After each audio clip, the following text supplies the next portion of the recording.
y continúe bendiciendo a cada uno. La gracia de nuestro Señor Jesús el Cristo está con cada uno de ustedes.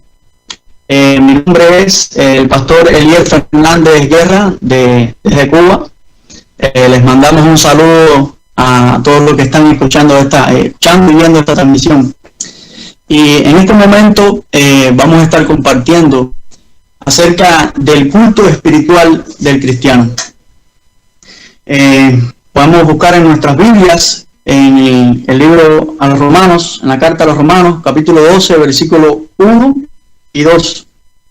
Así que, hermanos, os ruego por las misericordias de Dios que presentéis vuestros cuerpos en sacrificio vivo, santo, agradable a Dios, que es vuestro culto racional. No os conforméis a este siglo, sino transformaos por medio de la renovación de vuestro entendimiento, para que comprobéis cuál sea la buena voluntad de Dios, agradable y perfecta.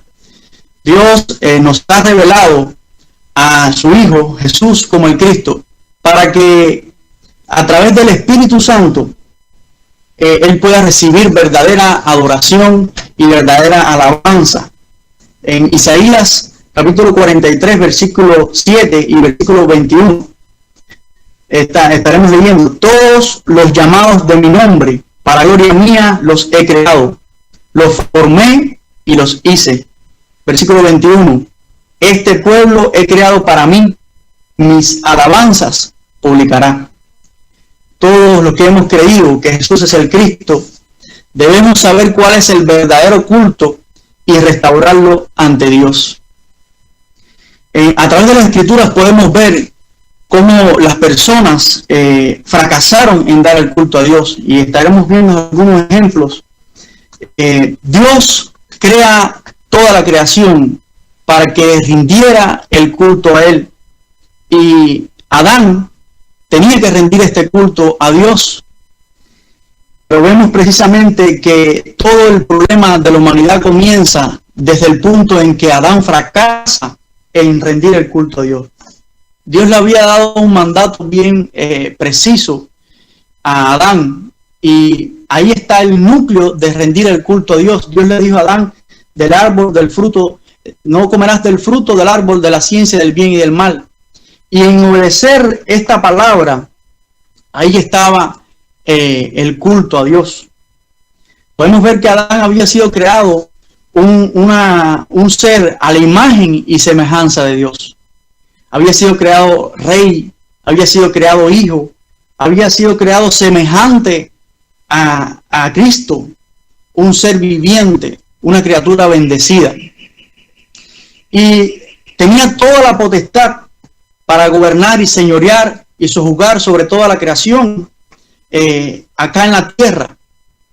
Pero Dios le dio un punto en específico. Le dice que más del árbol de la ciencia del bien y del mal no comerás, porque el día que de él comieres ciertamente morirás. Y obedecer este mandato, obedecer esto, era darle el culto a Dios.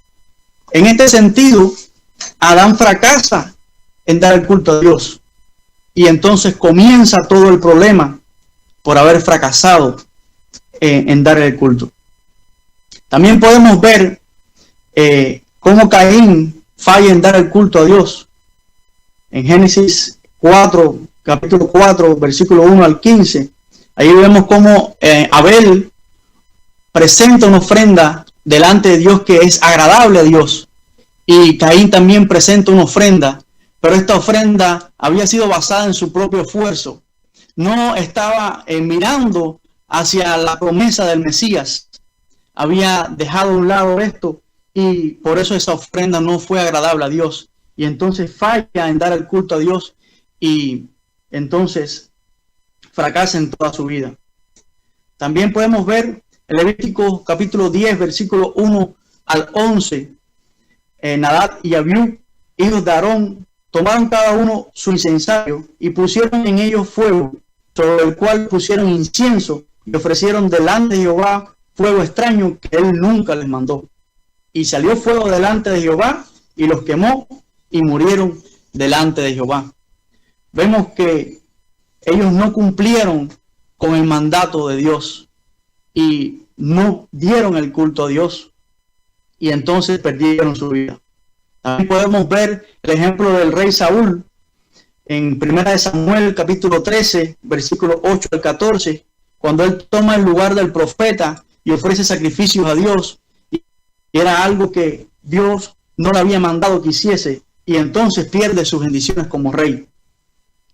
También en el profeta Isaías capítulo 1, versículo 11 al 14, leamos, Isaías capítulo 1, versículo 11. ¿Para qué me sirve, dice Jehová, la multitud de vuestros sacrificios? Hastiado estoy de holocaustos, de carneros y deseo de animales gordos.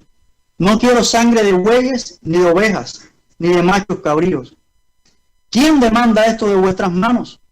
Cuando venís a presentaros delante de mí para hollar mis atrios, no me traigáis más vana ofrenda. El incienso me es abominación. Luna nueva y día de reposo, el convocar asambleas, no lo puedo sufrir.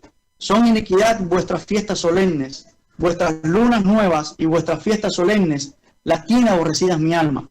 Me son gravosas, cansado estoy de soportarlas.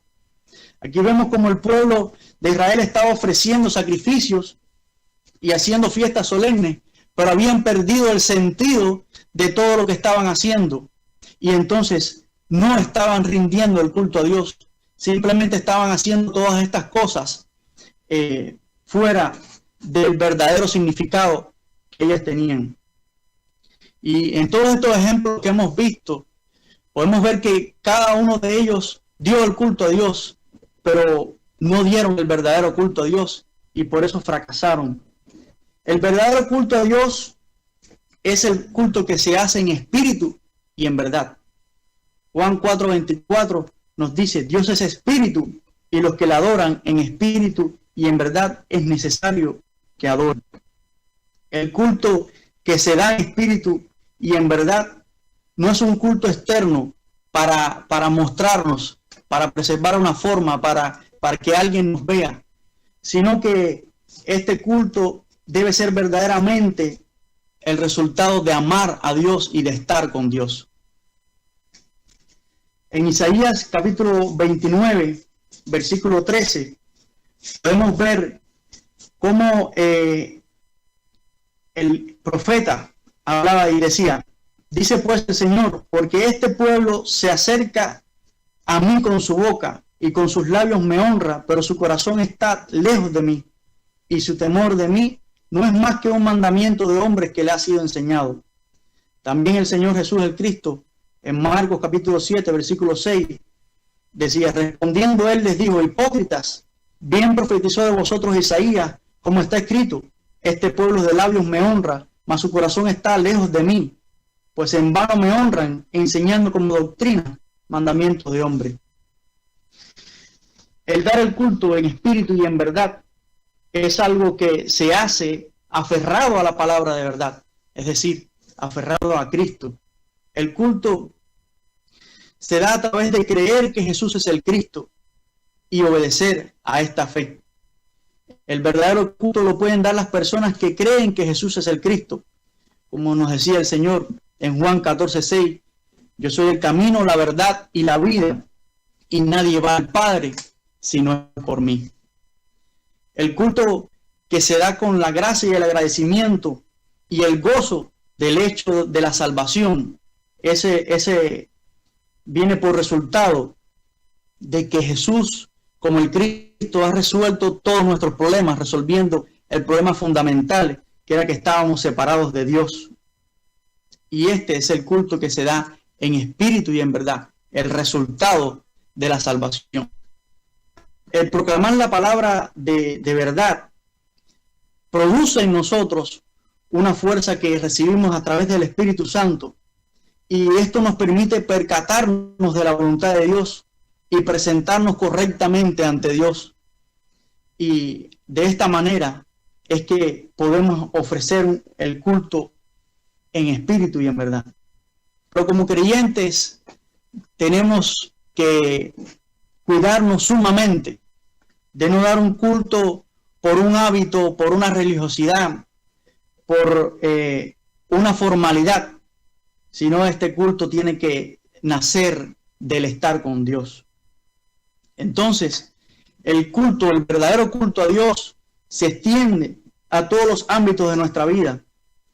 Y como leíamos Romanos capítulo 12, versículo 1, así que hermanos, os ruego por las misericordias de Dios que presentéis vuestros cuerpos en sacrificio vivo, santo, agradable a Dios, que es vuestro culto racional. Aún nuestro cuerpo tiene que ser presentado diariamente delante de Dios como nuestro culto racional.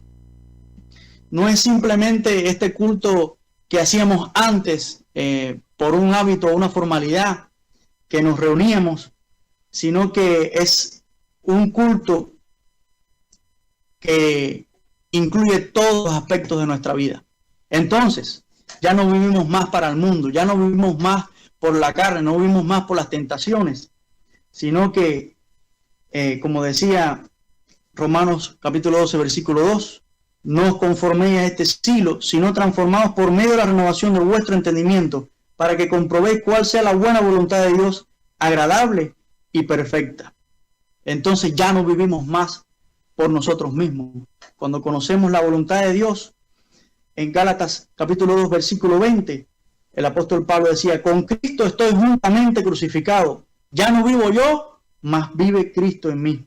Y lo que ahora vivo en la carne, lo vivo en la fe del Hijo de Dios, el cual me amó y se entregó a sí mismo por mí. También la segunda carta a los Corintios, capítulo 5, versículo 15, y por todos murió, para que los que viven ya no vivan para sí, sino para aquel que murió y resucitó por ellos. Es decir, que ya nuestra vida completa es un culto a Dios. Todos los aspectos de nuestra vida están manifestando el verdadero culto a Dios. Entonces, vivimos una vida que reconoce y obedece a la voluntad de Dios. Pero, ¿cuál es esta voluntad de Dios? ¿Cuál es la voluntad de Dios?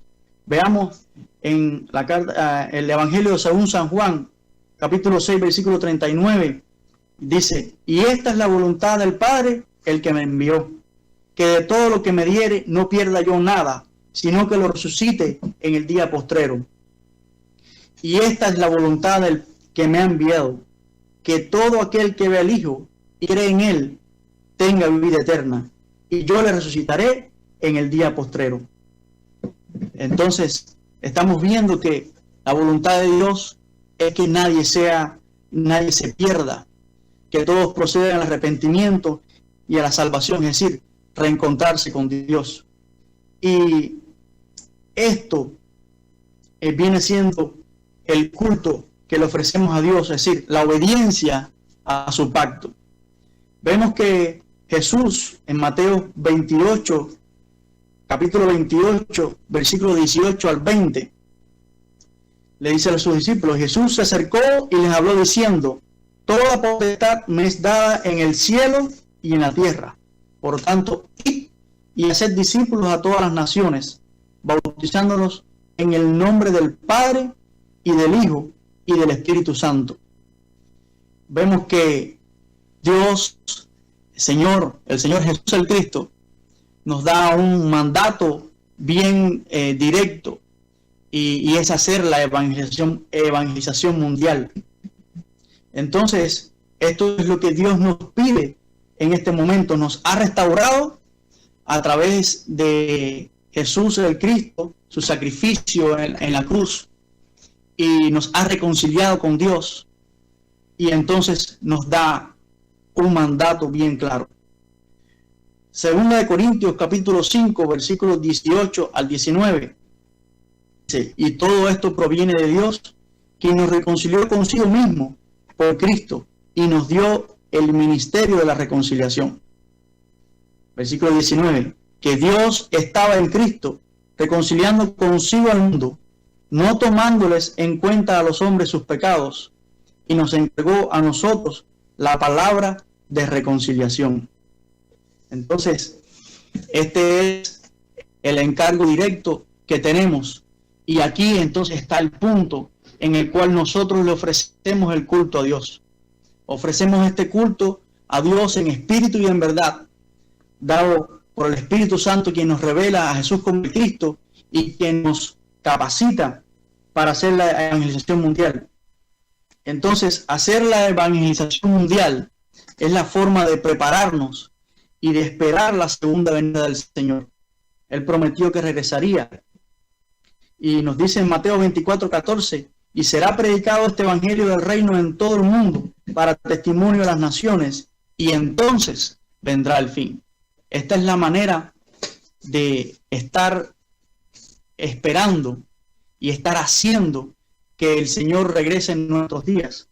Y este es el culto que tenemos que ofrecer a Dios a través de nuestra vida, a través de nuestro cuerpo presentado como sacrificio vivo delante de Dios todos los días, de la obediencia a la fe de Jesús como el Cristo. Y esta obediencia es compartir el Evangelio, y por el estar con Dios se produce esta vida. Así que, hermanos, les bendecimos en el nombre de Jesús el Cristo y vamos a orar un momento. Padre Santo, te damos gracias por tu amor y tu misericordia. Te damos gracias por habernos revelado a Jesús como el Cristo, y te damos gracias por habernos encargado este ministerio de la reconciliación, Señor, hasta los confines de la tierra. Te pedimos que tu palabra, Señor, sea firmada en nuestros corazones, que tu Espíritu Santo esté haciendo la obra de convencernos, Señor, y darnos este denuedo para testificar tu evangelio en todo lugar, Señor. En el nombre de Jesús el Cristo, te damos las gracias. Amén. Amén. Dios les bendiga y nos despedimos acá de Cuba.